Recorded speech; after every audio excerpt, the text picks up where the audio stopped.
They like having the president in office. They want to keep the president in office. They want to play to that crowd, to that Jon Stewart, Bill Maher, MSNBC crowd. That's how that is going to be portrayed. You don't hear about the thousands that still continue to come across the border. All you're going to hear is negative spin about the Republican Party. And who's going to be the first one to break? Maybe it is. Maybe more people are switching. Jeb Bush is the front runner right now, and people know where he stands. Our phone number is 1-855-400-SAVAGE. Again, our website is michaelsavage.com. This is John DePetro sitting in for Dr. Michael Savage, and this is the Savage Nation. Join the Savage Nation. Call now, 855-400-SAVAGE, 855-400-7282. Savage. My Savage Nation is sponsored by SwissAmerica.com, the only company I trust to protect my wealth with gold and silver. You're listening to the Savage Nation. This is John DePetro sitting in for Dr. Michael Savage. I'd like to call the program 1-855-400-SAVAGE.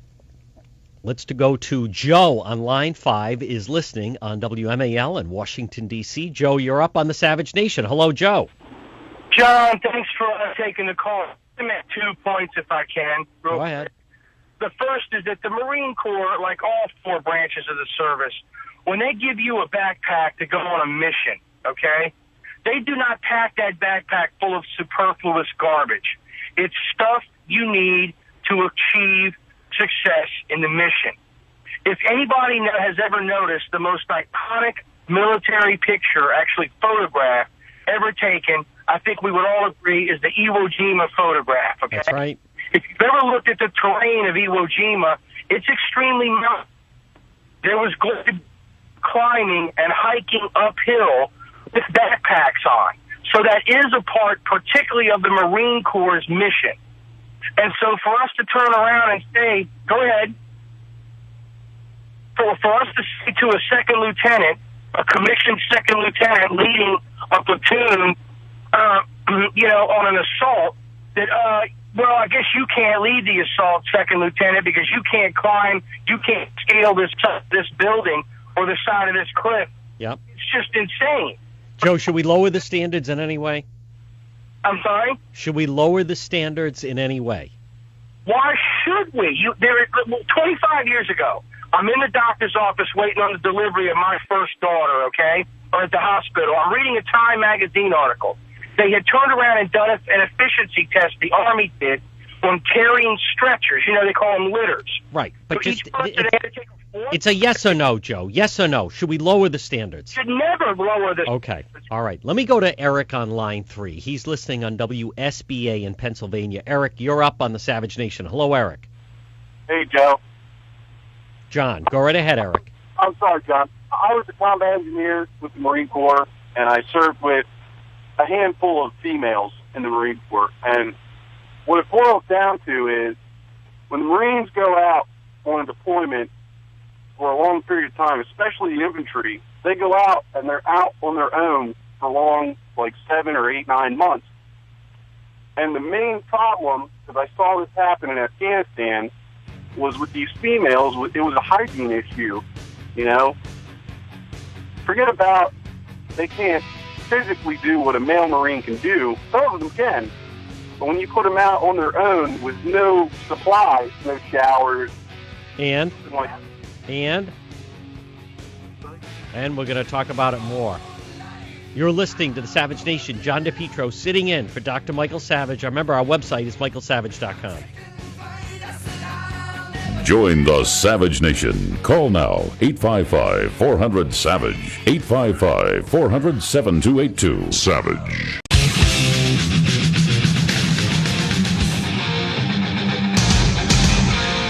And now, America's most exciting radio talk show, The Savage Nation, home of unprotected talk, borders, language, culture. And here he is, Michael Savage. This is The Savage Nation. This is John DePetro sitting in for Dr. Michael Savage. I'd like you to be part of the program today. Just dial 1-855-400-SAVAGE, 1-855-400-7282. 888-400-7282. Don't forget our website, michaelsavage.com. All the latest stories, news, and also you can pre-order Countdown to Mecca, the latest book from the one and only Dr. Michael Savage. Now, it's not available until May 12th, but you can pre-order it right now at the website, and that is michaelsavage.com.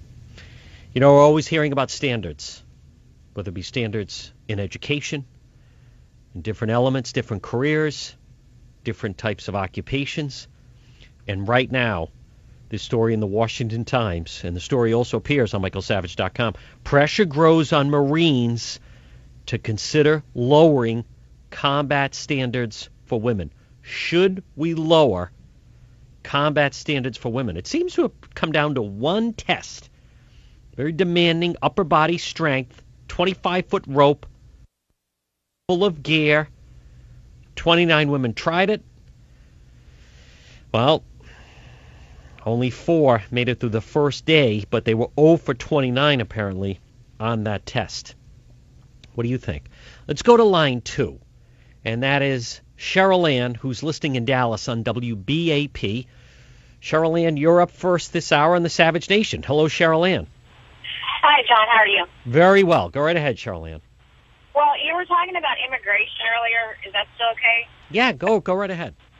Okay. Well, I just had my thoughts on it. I'm a public school teacher, and I really agree with you on the burden, the financial and the cultural burdens that we get when the people, when they come here. But I'm kind of more, I feel like it's a law problem. Like, we need to change the laws, not that the people can't come here, but they can't come here and we pay for it. Well, a couple things, Cheryl Ann. They are coming here, and the people that are supposed to be enforcing it, they're really not stopping them, are they, Cheryl Ann? No, but I mean, like in pre-K, I think everybody should be able to go, or nobody should be able to go, or there can be a low-income standard, but not a language. Our laws make it so easy and unfair for people that have a language problem that we change everything about our language, and we as teachers have to go to ESL and learn how to teach other languages, and no other country does that. I mean, they come here, they should learn our language, they need to pay for their hospital bills, they need to, what do other countries do? They don't change all their laws to accommodate. No, they don't, Cheryl Ann. Thank you for the call. But the comment was just the fact that all those students that come in here and they're not paying taxes, and yet they're fed most of the time lunch and breakfast, and they get a free education. And every time we hear there's no money, think of the amount of money that would be available if all that money was not spent and you had all these illegals in the system. Let's go to line 7 regarding lowering the standards. Jordan is in Kansas City listening on KCMO. Jordan, you're up next. This is John DePetro, and you're on the Savage Nation. Yeah, hi, John. Thanks for taking my call. Very welcome. My sister, I don't know if this is the right word, but she was fortunate enough to go through this training. We've had several conversations about it, and her comment to me when I asked her what she felt about it was basically they have no business being in combat. And I asked her why. She said because they can't meet the physical requirements that all the men meet, and she told me that they'll just end up getting all their comrades killed. And, this whole thing is supposed to be about equality for women and stuff, and she actually found out from an article that she read herself that they were lowering the standards, and said it kind of defeats the whole purpose of this, because, yet again, they're still treating women differently. So she said also that there's actually been a lot more than just this one study. They're actually getting ready to do what she called a fake deployment unit to California right now, actually. And they're comparing men to women, making women run on the treadmill with gas masks on, all kinds of crazy stuff going on with that right now. But her final comment on that was that they just need to leave females out of combat entirely. Really? Jordan, so your sister went through the Marine training, and she felt that way, that they don't belong in combat. Well, what about all these women in other countries? What about women that are in law enforcement or firefighters? What if it just comes down to this one test of you have to climb a rope with your full backpack on and 25. How many times do you actually have to do that out on the battlefield? You know, I think the only comment is, what about the one time that you do need to do it? Well, thank you for the call, Jordan. If, in fact, there would be a time that you would have to do that. Steve is listening on line 1 on WMAL in Washington, D.C. Steve, you're up next on the Savage Nation. Hello, Steve. Yeah, thanks very much for, I rarely... In for Dr. Savage. Go right ahead, Steve. I'm a retired Navy commander, and I've got, I think the count is now 5 lieutenants or captains that are nieces, or I'm sorry, nephews. The problem here is one of manpower management, because every year you go through, you look at what the service requirements are, and you match it against your retention and recruitment numbers. And you make adjustments depending on whether you need additional people coming in, or you can have people go out. So if you remember a couple of years ago, the criticism was that we needed people in, so we were lowering the education standards in order to attract more bodies. Right. So, now it's really faced with the same situation. The other thing you got to keep in mind is the ratio of warriors to support people. And when I was in, it was something like 1 to 15. And I think it's even higher now. Right. So, and I don't see it as a White House thing. It's every year you got to go through this. So when but according, Steve, thank you for the call. According to the story, it was the White House that was putting pressure to try to reach this goal, and the Marines are now saying that they have this standard, but not enough women anyway are able to match that standard. Let's go to line 2. Nelson is listening on great radio station WABC 77 in New York. Nelson, this is John DePetro, and you are up on the Savage Nation. Hello, Nelson.